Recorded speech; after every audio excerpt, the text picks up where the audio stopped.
नमस्कार दोस्तों। जब कोई टेस्ट पेपर देने बैठते हैं या किसी ग्रुप में बैठते हैं तो जब भी कोई नई सामग्री हमारे सामने आती, नया प्रश्न जब सामने आता है, तब हम डिप्रेशन में चले जाते हैं, टेंशन में आ जाते हैं कि मैंने पढ़ा था वो आया ही नहीं, ये पता नहीं नई चीज़ें कहाँ से आ गई, पता नहीं मेरे मटेरियल से। फिर अविश्वास हो जाता है हमारी सामग्री पे, हमारे को क्या हमारी सामग्री से सवाल आएंगे कि नहीं आएंगे, और उस अविश्वास के साथ हम अच्छे से पढ़ नहीं पाते। ये आम समस्या विद्यार्थियों के साथ में। देखो विद्यार्थियों, जब हम किसी से तुलना करते हैं कि वो इतने घंटे पढ़ता है, मेरे इतने घंटे हो नहीं पाते हैं, उसने इतनी बड़ी बड़ी किताबें पढ़ रखी है, उसके साथ ये है वो है, ऐसी कभी किसी के साथ तुलना मत करिए आप। क्योंकि आप एक पैरामीटर देख रहे हैं, घंटे वाला। हर व्यक्ति की याद करने की क्षमता अलग होती है, हर व्यक्ति का पढ़ने का तरीका अलग होता है, हर व्यक्ति की समझने की शैली अलग होती है, हर व्यक्ति का अपने आप में गैस पावर अलग होता है, हर व्यक्ति का पेपर अटेंड करने का तरीका अलग होता है, हर व्यक्ति का एक प्रकार से याद करने का तरीका अलग होता है, हर व्यक्ति की बैठने की क्षमता अलग अलग होती है, हर व्यक्ति का पढ़ने का तरीका अलग अलग होता है। तो ये सारी भिन्नताएं होती है। हम क्या करते हैं, किसी एक एंगल से तुलना कर लेते हैं कि उसके पास किताब ज़्यादा है, या वो ज़्यादा घंटे पढ़ लेता है, या उसने कई सालों से तैयारी की है। ये सारी चीज़ें गौण हो जाती है। आपको इन चीज़ों से अगर आप तुलनाएं करोगे, आप एक एंगल से तुलना करोगे तो बाकी एंगल छोड़ के अगर आप एक एंगल से तुलना करोगे तो निश्चित रूप से हम कहते हैं ना कि पराई थाली में घी ज़्यादा एकता है, दूर के ढोल हमेशा सुहावने नजर आते हैं। तो वो दूसरी चीज़ें हमें अच्छी ज़्यादा लगेगी, वो चीज़ें हमें ज़्यादा आकर्षित करेगी, और हम उन चीज़ों से आकर्षित होकर डिस्ट्रैक्ट हो जाएंगे रास्ते से, और अपन पढ़ नहीं पाते। इसलिए किसी से भी कोई तुलना ना करें, और अगर किसी कोई अगर नई सामग्री आती है तो उसको याद कर लो। और आप एक और चीज़ बता देता हूँ कि हर विषय अनंत है, चाहे इतिहास हो, चाहे भूगोल हो, चाहे मनोविज्ञान हो, कोई भी विषय हो, अनंत है। आप कभी पूरा विषय तैयार नहीं कर सकते। लोगों की जिंदगी खप जाती है एक टॉपिक तैयार करने में, एक टॉपिक के ऊपर पीएचडी करते हैं। ये साइंटिस्ट जितने भी है, एक एक टॉपिक को लेकर पूरी जिंदगी उनकी बीत गई। लेकिन प्रतियोगी परीक्षाओं की एक सीमा है, उससे ज्यादा प्रश्न लेवल पे नहीं जाते। अब आजकल हर भर्ती परीक्षा में 10-10, 12-12 सब्जेक्ट है सिलेबस में। अब 12-12 सब्जेक्ट कोई भी विद्यार्थी कंप्लीट कर ही नहीं सकता। ये जितने भी टीचर पढ़ा रहे हैं, आप उनको भी अगर आप अपनी तरफ से सवाल पूछ लो, उत्तर नहीं बता पाएंगे। मैं गारंटी के दावे के साथ कह सकता हूं, आप एक सीधा सा रैंडम प्रश्न कर लेना, कहेगा 10 मिनट बाद में उत्तर देता हूं। हमारे साथ भी होता है ऐसा। जब भी कोई प्रश्न आता है तो हमें भी सोचना पड़ता, पता नहीं क्या उत्तर है इसका, देख के बताना पड़ता है। तो ऐसा कोई आपको लगता होगा कि शिक्षकों को वगैरह को सबको सब कुछ आता है, किसी को नहीं आता ये सब। एक विषय अनंत होता है। तो आपको ये कभी तनाव नहीं लेना है कि मुझे आता नहीं है, नया कोई सवाल आ गया और हम डर गए। ये डरने की जरूरत नहीं है। ये जितने भी सफल लोग आप देख रहे हो, इनको भी सारे नहीं आते। ये भी परीक्षाओं में 65-60-65% ला के ही पास हुए हैं। कई बार क्या होता है, शिक्षकों में प्रतिस्पर्धा होती है, एक दूसरे में अपनी छवि महान बनाने के चक्कर में भी कई बार इतना कठिनता के लेवल पे टीचर चले जाते हैं, सब्जेक्ट के ऐसे ऐसे प्रश्न दे दे विद्यार्थी मारा जाता है। तो फिर होता क्या है, एक वो मारवाड़ी में कहावत है, बिल्ली का खेल हो रहा है और चूहे का जो है वो घर टूट रहा है। क्योंकि बिल्ली खेलती है बिल्लों के ऊपर, तो चूहे के घर टूट जाते हैं। तो फिर क्या होता है, कई बार टीचर्स जो है वो भी सब्जेक्ट ही अथाह गहराई में चले जाते हैं। तो फिर होता ये कि हम वापस तनाव में आ जाते हैं, यार इतना तो हमने पढ़ा ही नहीं। हमें ये लगता है कि सारे प्रश्न महत्वपूर्ण है। कई बार प्रोफेशनलिज्म भी बीच में आ जाता है। कई बार गाइड वगैरह में अनावश्यक चीजें होती है, वो देख के हम डर जाते हैं। इसलिए कहते हैं कि बोर्ड की किताबें हैं, एनसीईआरटी की किताबें हैं, इनको बेस बना के तैयारी कर लो, परीक्षाएं इतने से हो जाती है। बाकी सारी चीजें दिखाने की, विद्यार्थियों जितने भी ट्यूटर वगैरह सारे हैं, ये दिखाने की किताबें अलग होती है, पढ़ने की किताबें अलग होती है। ये कमी ये चीजें मैंने बहुत अच्छे से देखी है। लोग जो दिखाते हैं मैंने इतनी ये पढ़ा, ऐसा नहीं होता। दिखाने का अलग है, पढ़ने के लिए 2-4 किताबें होती है।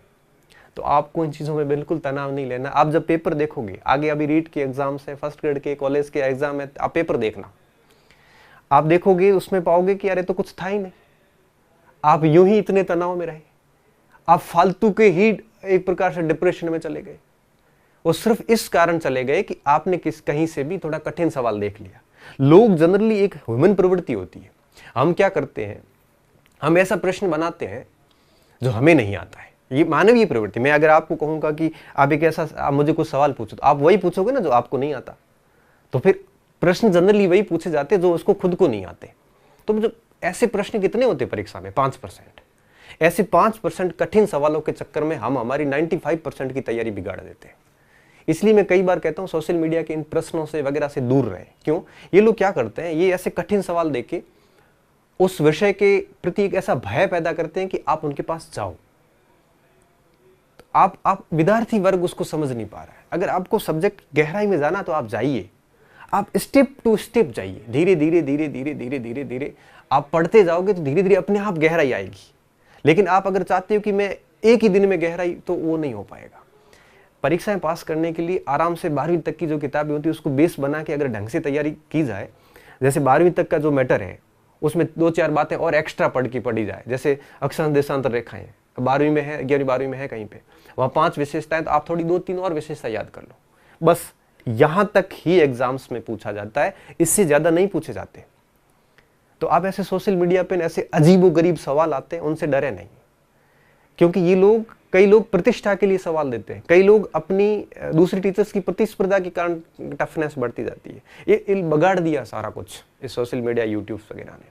आप पुराने पेपर जब देखोगे तो आपको एहसास होगा कि नहीं यार, इतना तो कुछ नहीं जितना आजकल ये चल रहा है, कठिनता, यूजलेस प्रश्न वगैरह चलते रहते हैं। आजकल मैं कई बार यूट्यूब वगैरह पे देखता हूँ, बच्चे प्रश्न पूछते हैं, तब हमें भी लगता है पता नहीं कहाँ से आते हैं।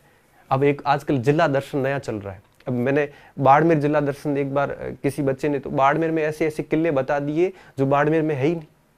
तो क्या होता है, अपनी कुछ रेपुटेशन बनाने के चक्कर में इतना कुछ दे देते हैं कि बच्चा भ्रमित हो जाता है। बच्चे को लगता है कि पता नहीं कितना कुछ पढ़ा है पढ़ने के लिए। ऐसा कुछ भी नहीं, ये चीज़ हमें भी नहीं आती। हम परीक्षा हम भी पास कर चुके हैं, आप कहो तो और भी कर लें हम।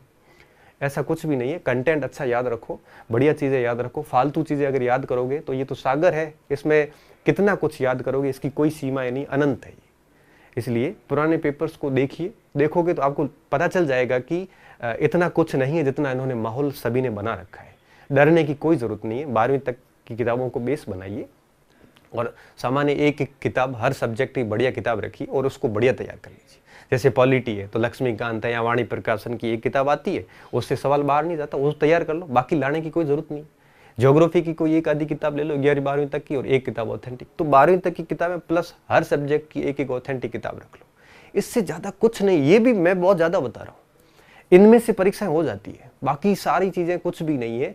और मैं हर परीक्षा में, अगर आप इस 12वीं तक को बेस बनाते हो और एक एक किताब हर पार्ट की ऑथेंटिक लेके आ जाते हो, तो ये 15-20 किताबें हो जाएगी। और मैं दावे के साथ कहता हूं कि कोई भी परीक्षा में 90% सवाल उन्हीं किताबों से आ जाते हैं, और मेरिट किसी की भी 70-80% से 70% से ज्यादा नहीं रहती। तो आपको ऐसे डरना नहीं है। बस वो ऑथेंटिक बुक्स प्लस 12वीं तक की बेस बना दो, कोई भी बना दो बेस, 12वीं तक की एनसीईआरटी, ओल्ड न्यू कोई भी। तो वहां से उस ऑथेंटिक तक अगर आप इतना कर लोगे तो आप किसी भी एग्जाम में अच्छी रैंक के साथ चयनित हो सकते हो। बाकी अगर इन कठिन प्रश्नों के भंवर में आप फंस गए, आपको लगने लग गया कि पता नहीं कितना और बाकी पड़ा है, तो मैं हकीकत बता रहा हूँ, ये जब ऐसे सवाल हम देखते हैं ना आजकल यूट्यूब वगैरह पे, सोशल मीडिया पे सवाल हमारे सामने बच्चे स्क्रीनशॉट करके भेज देते हैं, सर इसका उत्तर बताओ। हकीकत बताता हूँ, दिन में अगर 10 सवाल आते हैं तो 7-8 ऐसे होते हैं जिसके उत्तर हमें आते ही नहीं है ना, हमने कभी ऐसे सवाल देखे, फिर हम उत्तर बताने की स्थिति में नहीं होते। क्यों? क्योंकि ये ऐसे यूजलेस प्रश्न पता नहीं कितने ही हैं, कौन कौन सी चीज़ याद करें, याद करने की एक क्षमता होती है। इसलिए आप जो है अपने मटेरियल पे विश्वास रखें। ऐसे ही वर्चुअल दुनिया के जो कठिन सवाल आते हैं, इनमें बिल्कुल भी डरने की आवश्यकता नहीं है। ये परीक्षा के सिलेक्शन के लिए सवाल नहीं है, ये सिर्फ और सिर्फ विद्यार्थियों को भ्रमित करने के लिए और डराने के लिए सवाल बनाए जाते हैं। अब इनके पीछे की कहानी नहीं पता आपको, इसलिए कहता हूं कि इन चीज़ों को समझिए, पढ़िए और आप बढ़िया तरीके से अपना काम जारी रखिए और इस प्रकार की चीज़ों से ना फंसे। आपको तब जाके धीरे धीरे आप किताबों पे विश्वास कीजिए, तभी आपका कॉन्फिडेंस बढ़ेगा। सोशल मीडिया के सवालों से वगैरह से कुछ भी नहीं होता। मैं मानता हूँ हार्ड टेस्ट दीजिए, कोई टेस्ट हार्ड है तो दे दीजिए, कोई बात नहीं, लेकिन उसका आपकी साइकोलॉजी पर इफेक्ट नहीं होना चाहिए। ऐसा नहीं होना चाहिए कि पता नहीं ये सवाल इतना कठिन कहाँ से आ गया। सब्जेक्ट का कोई सीमा नहीं है, आपकी परीक्षा की एक सीमा है, तो उस सीमा को समझिए और आप है वो मेहनत करते जाइए। बाकी इन चीज़ों में आपको प्रभावित होने की ज़रूरत नहीं है, ये चीज़ें आपको निश्चित रूप से असफल करेगी। इसलिए कहता हूँ कि अपनी किताबों में विश्वास रखिए, आपके पास जो सामग्री है उसको बढ़िया तरीके से पढ़िए, किसी से तुलना ना कीजिए और इस प्रकार के अजीबोगरीब सवालों से, इस प्रकार से कठिन हार्ड डीप सवालों से बचिए। ये सवाल सिलेक्शन के लिए नहीं होते, ये सवाल सिर्फ और सिर्फ बच्चों को भ्रमित करने के लिए होते हैं, बच्चों को डराने के लिए होते हैं, इससे कईयों को फ़ायदा भी होता है। तो मेरा सिर्फ इतना ही कहना है कि मैंने कई सारी परीक्षाएं पास की है, इसलिए मैं आपको कहता हूँ कि इनमें से अधिकांश सवाल हमें भी नहीं आते, तो इसका मतलब हम कैसे पास हो गए फिर, और अच्छी रैंक के साथ हम हो गए।